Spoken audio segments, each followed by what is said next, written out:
record. At least we only got too deep.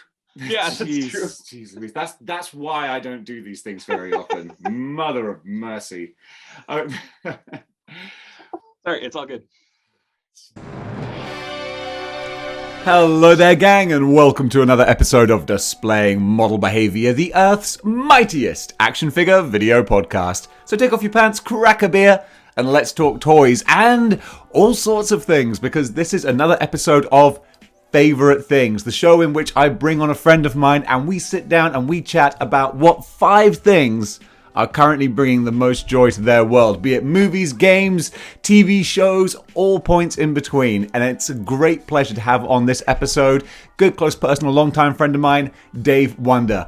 Artist, YouTuber, personality in the toy community, and all-round good brother. We sat down for a chat, had a great time, and then we had that chat again when I realised I wasn't recording. So sit back, relax, it was only for the first 2 segments, and enjoy as I chat to Dave Wonder about all the things that spark joy in his world.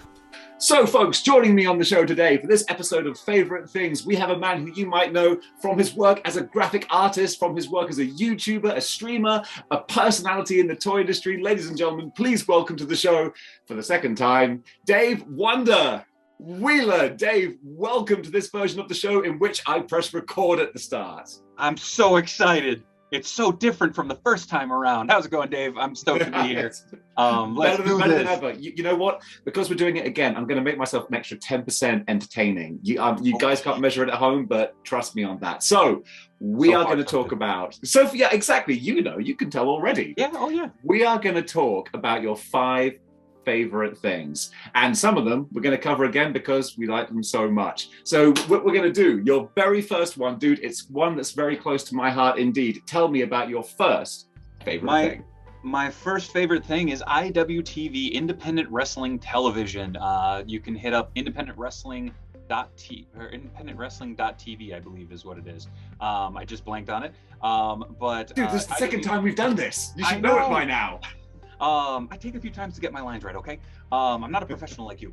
IWTV, go check it out. Basically, it's a streaming service that offers accessibility to a bunch of independent wrestling promotions, including archival footage of some of your favorite wrestlers who appear on AEW, WWE, etc. But it provides an awesome alternative to the now Big 2, which is awesome to say. Again, because we have 2 prime promotions now, AEW being this kick-ass alternative. Nothing against Impact, but AEW's done what they couldn't. And I'm very excited because we have AEW, we have Impact, we have WWE, but we have all these fantastic regional promotions here in the States, as well as across the pond, that just offer such a different look into professional wrestling.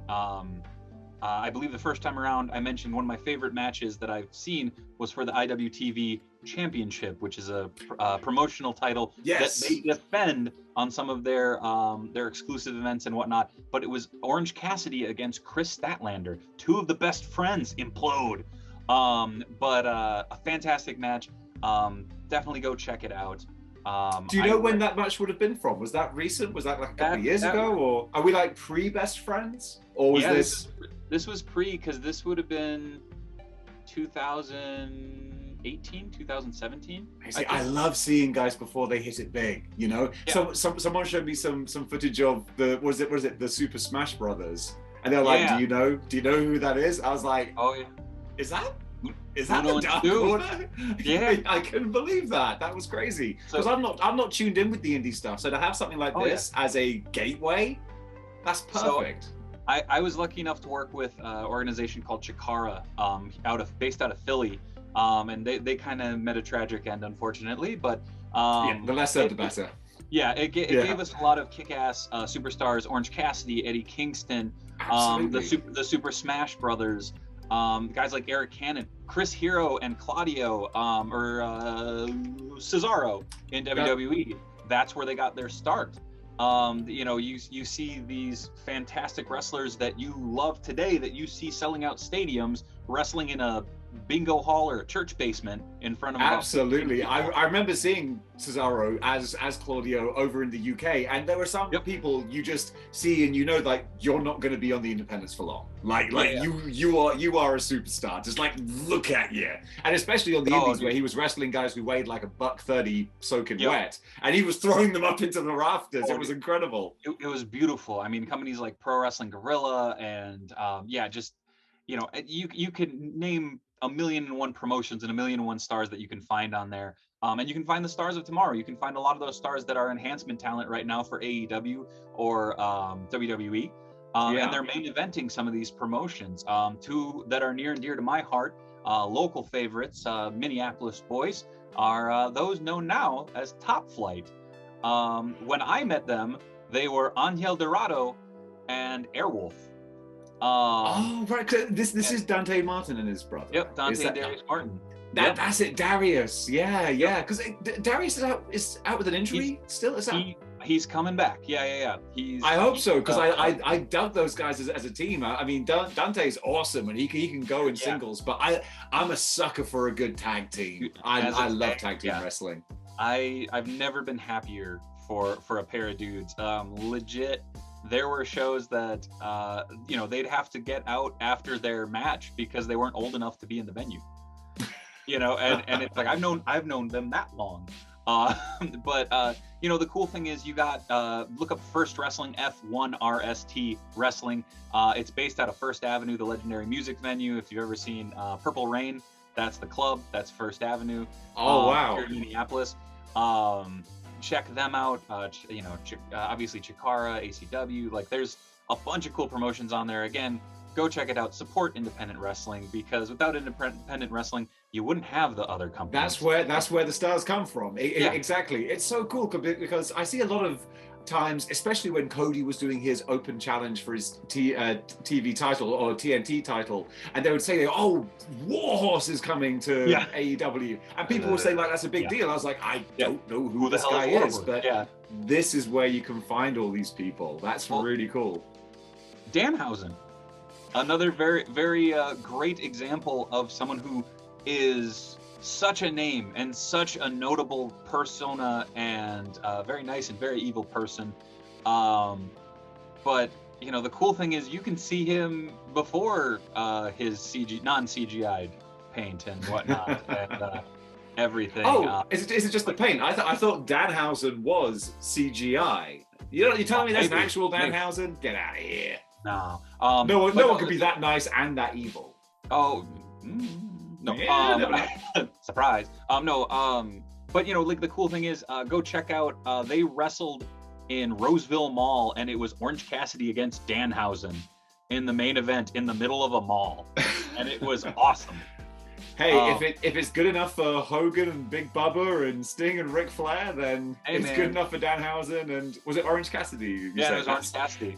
That's kind of an indie dream match right there. It was gold. But yeah, IWTV, go check them out. I know there's a bunch of discount codes out there where you can save like 10% or whatnot. I know Smart Mark Sterling had one for a bit. I think the code was Silver Balls. I'm not sure on that. It was either that or Smart Mark. I can't remember. But go check it out. It's worth a look. And just enjoy it and enjoy independent pro wrestling.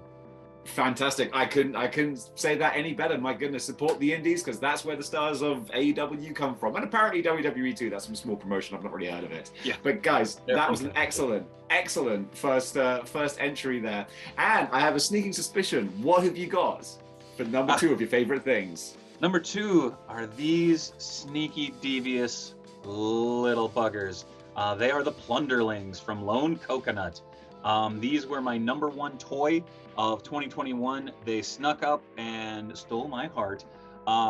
Their articulation, the accessories, as I mentioned before, magnetic hats and hairs and stuff. This is just a 1/12 scale guitar, so you can kind of make them whatever the hell you want them to be.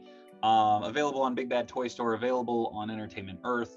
I believe they're still available directly through Lone Coconut as well. But check them out. Plunderlings flippin' rule. They have accessory kits. They have these mini dudes that are called hatchlings that are literally accessory posts. You can put the spare heads and hands that you get with a standard one on there, and you double your fun. All right, I think not only am I going to want to get one now, but I think I'm going to have to try and customize a model behavior plunderling now. It's all about the branding, you see. Oh, hell yeah. That's it. A buddy of mine, yeah, he made me some like model behavior logo transfers. So I got to get some plunderling. That I was so pleased. I've got so much cool stuff for this channel that other talented people have done for me. It's brilliant. You just got to know the right. Hide folks. that little dude behind you, man. That's awesome, because I wasn't convinced about plunderlings because I kept on seeing them referenced by yourself and by Robo, and they're not over here in the UK that I'm aware of. So I'm like, not only do I not get it, but because I can't be part of the party, I don't want to like it. But you've totally sold me on these guys now, so I might have to go and see what Big Bad Toy Store have to offer, especially because you say that there is some lore and some other media that they kind of build around it. Yeah. They have little like kind of animated shorts as ads, and then I believe they're trying to do a book of some sort. I'm not positive on where that's at as far as production goes yet, but Plunderlings, Manumero Dos. I absolutely love these guys. They're so much fun to play with, and I'd be interested to see some Dave Wheeler plunderling artwork. Actually, I'm sure you'd be able to bust out some good plunderling sketches. You'll see some soon enough. I'd like to make it clear that we didn't even discuss that, but I assumed, I'm like, nah, a dude with these talents, he's going to have something going on. Yeah. There's I may have done some fun drawings that will hopefully see the light of day soon. We'll see. Fantastic. Well, again, that's it. The reason why I wanted to do this show is so that I can get introduced to new stuff. And already I've got a streaming service that's probably going to cost me so many hours of productivity that could have been better spent. And now I've got a toy line that I'm going to invest so much into. We should do watch-alongs. Dude, I am so up for doing that. Absolutely. I tried doing a watch along. Well, I did do a watch along for the last AEW pay-per-view, but oh my goodness, that wiped me out for the next day. I had a Red Bull hangover. That's why you do the streaming service, because we can watch an old event, and we can watch it whenever the hell you want. See, right now it's 3:00 in the afternoon for me, and it's towards the end of the night for you. We could do one in the afternoon. I dig that. Actually, yeah, because then we do a more specific 5 favorite things. I'm like, dude, your 5 favorite things on the wrestling streaming service. It's like a selection box. See? I like that. Okay. I'm liking this. We're gonna get a show within a show. It's wheels within wheels. It's Inception. It's fantastic. All right. Daveception. Jeez Louise, this thing writes itself. Right. Go. Now, I don't want to scare anyone here, but we're in uncharted territory now because we've covered all the stuff that I forgot to press record for originally. So now, I don't know what's coming. I'm going to, to ease you in, I'm going to go with some familiar territory for you. Okay, hit me up there. And that is Marvel Legends. I just scored this dude yesterday. This is obviously the exclusive, but specifically, I'm a big Spider-Man dude. So the retro carded Spider-Man series, this is my jam. These were my favorites from being a little kid.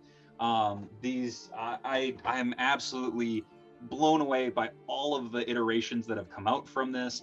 Marvel Legends as a whole, very well. But specifically this retro carded series, the red and blue, the 3D Venom as I call them. Oh yeah. I don't know. It gives me the toys that I thought that I had as a little kid. You had the Venom that you could squeeze the legs together and it like South Park mouth. Absolutely. And all of a sudden, boom! There's this big bastard that just. It is. It's so wonderful that our generation is now the ones who are in charge and making decisions. Yeah. It's only a finite amount of time. Or worse. Yeah. Yes. Well, as long as it's all in regards to media and toys, then we're okay. Just what a time to be alive, man. We're just getting all of these action figures in the most pristine versions. And that's the thing is, Marvel Legends as a whole is a beautiful line. It's absolutely stunning. The whole team has absolutely killed it. We're getting those animated X-Men the animated series figures later this year. Oh yeah. That cell shading and whatnot. These guys, it's so cool. Like the nostalgia is super real. But going off this specifically, like I said, this being the toy we thought we had, as a little kid. In our dumb little minds. But you know, like I said though, the cool thing is to, you know, 5-6-year-old me, that figure was key. Oh, that was dope. You know, that was this. And for that, I move on to my next, which is the Super 7 Ultimates from the specifically TMNT. These figures, I don't know what to say, man. Like, again, another iteration of this figure is what I thought I was holding in my, you know, pudgy little sausage fingers as a kid. The articulation, the detail. For me, it's all about these alternate sculpts. I love the vintage sculpts where you can really like upscale or upsize. That's what I was going to ask, because that's not the regular one that I'm used to seeing, I don't think. That looks so much better than what I was picturing for Super 7. Yeah, so it comes with both heads. So you can swap them out. So that's actually, here. This is the head sculpt that I have on all of my Super 7s. So like Donnie. Oh, you see, that looks fun. I didn't realize it had the other heads because I wasn't a fan of the Super 7 look, but those ones look badass. This one is customized a little bit because I modded Mikey's teeth because I didn't like his weird jack-o'-lantern teeth. You know, and then finally, of course, we have Raphael, the first turtle that came out. But that again, looks great, actually. It's the thing of you hold this up next to this big bastard, and there's a crossover that I've wanted since I was a little kid. You know what I mean? Like, man, maybe one day. But that's that's fantastic. Yeah, because again, you would have those little mental games in your head, like, yeah, what if the turtles crossed over with Marvel? They pair up so nicely because it's that when Super 7 they can just nail that cartoon look again with their Thundercats as well, and just. This is another crossover that I didn't expect, man. But I'm not a Lightning Collection dude, but I just got that in today. So was that the Turtles Power Rangers crossover? Yep, this is the which combo was that? This is Raph and Tommy. I got April and Mikey the other day, and they're actually already up in the display. But I'll be on preview for Toys with the Boys on Wednesday. I'll be cracking into this thing. So tune in, folks. Toys with the Boys, always a good time. I gotta say, I was very tempted by that crossover line because again, I'm not a Lightning Collection person, but it was just specifically the Green Ranger Shredder mashup. That is the only one that hasn't shipped yet, and I am itchy to get my hands on it. Yeah, I've not seen that on shelves anywhere, but it just that looks like a spicy meatball. Oh, right? I want to get my hands on that. I'll show you something later too. There's something fun that comes from that. I'm intrigued now. Okay, yeah, we'll kayfabe that. Yeah, there we go. So were those all your third favorite thing together? Oh no, because we got a whole smorgasbord of stuff. No. So I number 3 would be the animated series retro card Spider-Man line. That's such a good call. I love it. I am so itchy for a Chameleon and a Doc Ock. Dude, your video with friggin' Judas Traveler Judas Traveler and everybody, I was like, no, damn it, dude. Like, it's got me. Take my money, please. Yeah, right. I'm just happy to hear someone else reference Judas Traveler. It's like, I know they're a terrible character. It doesn't mean that I don't want them. Dude, I'm one of the few people who really honestly want that vulture from the sucking of the life theft vulture. One. Life theft. And also I would love a 2-pack of Richard and Mary Parker as Spider Slayers. Oh, like yes, absolutely. Sign me up. I want them so bad. Cardiac, obviously up there. You know, Cardiac was a great one because Cardiac just looks so toyetic with that blue and white. It would just pop off the shelf so nicely. And actually, I saw someone online was conversing with Eric Larson because there was a rumor which I helped perpetuate, which is like Eric Larson owns the rights for something, they can't use it. Yeah, you're welcome. Hey, someone told me down the pub, so of course it was legitimate. But he just replied like, no, Disney Marvel own that. They can do whatever they want with it. Dave is the dirt sheets for obscure comic characters from the 90s. I'll again along that line. There's such a crazy amount of characters that I would love to see. An offshoot that I would love to see is see them do a Maximum Carnage offshoot with the old Maximum Carnage packaging of the red and black. And you know, gosh, that's very specific. I like right? that. But they could re-release Cloak and Dagger, they could re-release Firestar, they could re-release Deathlock, and obviously Spider-Man Venom Carnage. We could do Shriek with a better head. Yep. But you know what I mean, like a doppelganger. We could get a redone doppelganger. That's one that deserves another shot. He deserves another shot. Yeah. Like, because right now in my Spidey cluster that is over there, I actually have the old Toy Biz, like 5-inch line doppelganger in the place of that figure. I have the other one, but I have the old school Toy Biz one in the display because I love that figure so much. That's a great call, and now I'm just itching for more of those 90s those 90s figures. Give it time. We'll wait and see, dude. That was a great number 3, man. That was just I was just marking out for some of those there, because again on my channel, like, you know, it's 80% Marvel Legends, and I rip on Marvel Legends a lot, but I do it because I love them so much. It's like your buddy.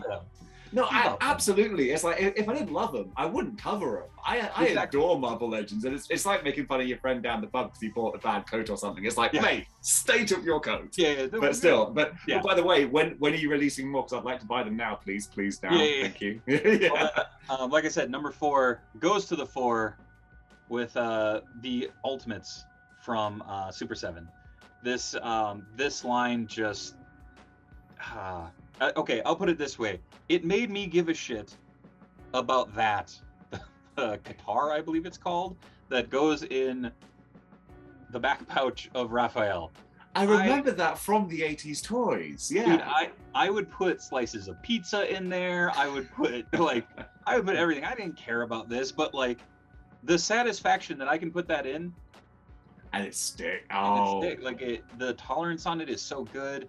You know, you can have Raph holding the sai between his fingers.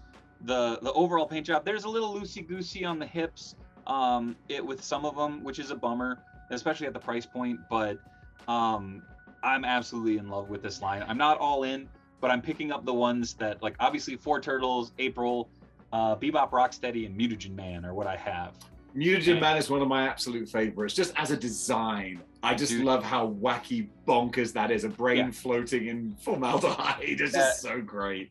That Mutagen Man, if he wasn't behind like 4 lines of figures on the line, I would bring it over. Also, they're doing a glow-in-the-dark variant that just came out from Entertainment. Yes, that looks great. And then of course the Super 7 Matt and Brian from the Major Pod, formerly Zack Ryder and Kurt Hawkins, those came out. Those were really, really flippin' cool. You know, the Ultimates line as a whole has just put out an astonishing amount of cool, nostalgic, and fantastic figures. But I saw the mock-up of a Turtle Van they're bringing out as well. Yeah, that's a big investment, but it does look pretty. I will say I passed on it. I'm actually getting it's a third-party one called Underground Arsenal that's doing one that looks like interesting. So it has these big tank, you know, like the tank cannons. Yeah, I can picture it now. Perfect. Yeah. It's really insane looking. I went with that. It's half the price. And I'm like, I have a representation of like the vintage Turtle Van. Like, this is something that I've never owned. I remember making out of shoe boxes and, you know, crap as a little kid. And, you know, I'd cut the slit in the top so they could spring out and everything. So, for me, the Super 7 Ultimates, specifically the Ninja Turtles. I love me some Ninja Turtles. Another close one was the Ghostbusters plasma line, but it's so few and far between. You know, it's like it's difficult. It's difficult to get the consistency going with that, because what they do are fantastic. That plasma line is wonderful.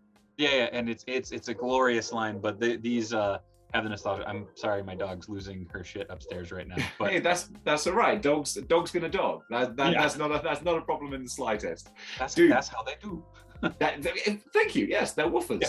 So that was not the Turtles were number 4. Number 4, yes. And fantastic. And I am a bit of a shellhead, and so number 5, Neca Tmnt. I was about to mention those because look at that dude. Well, and like the crazy thing is, if you want him kind of more subdued, there he's just. I didn't even know you could articulate the jaw. That's so good. And what Hasbro hasn't figured out yet. Would you look at that? It can be done, but again, these guys, another figure that such nostalgia from growing up. Like this tape was ground into the ground from playing it so much. But the Pizza Monsters I absolutely love. I kind of put it over as the whole line because I collect a lot of them. I'll show a picture later, or I'll send it to you to drop in. Oh, absolutely, yeah. Make sure you do. Yeah, for me, the Neca Tmnt rounded out as just figures that genuinely, like, they blow me away. I don't know how else to put it. Like the articulation, the paint schemes, the obscure characters that they're getting to now. Obviously, there's you have the turtles, but you also have the neutrinos. You also have this. You also have that. Ground Chuck. Like I didn't think that it was Ground Chuck, and there was the mold dude. Just so obscure and so just again for me ticking the boxes. Bright, colorful, hefty. So much fun to be had with those guys. I adored them. Absolutely adored them. I love them. So so rounding out my 5 favorite things is the Neca Tmnt line. Again, between that and the Ultimates, I'm not all in on either. For me, what it is it's, am I attached to the cartoon or am I attached to the vintage toy? And so that's how I kind of make my choices. I got a few friends who give me crap for that. I'm like, dude, you can buy everything from both. Good on you. But for me, that's how I collect. I collect what I like. Absolutely. I've never been too far off on. You don't have to be too much of a completist because it'll drive you crazy. There's only so much money and space that you can allow. We've still got to pay those little gimmicks they send in the mail called bills. You got to pick and choose. You don't gotta tell me, man. The last honorable mention, we go to MODOK from the Marvel Legends line from I think the beginning of last year. It feels like a long time ago, doesn't it? Right? I absolutely love that line. So, but I've got my MODOK. I was gonna say I was behind me there. Mine's at the same place, just not behind.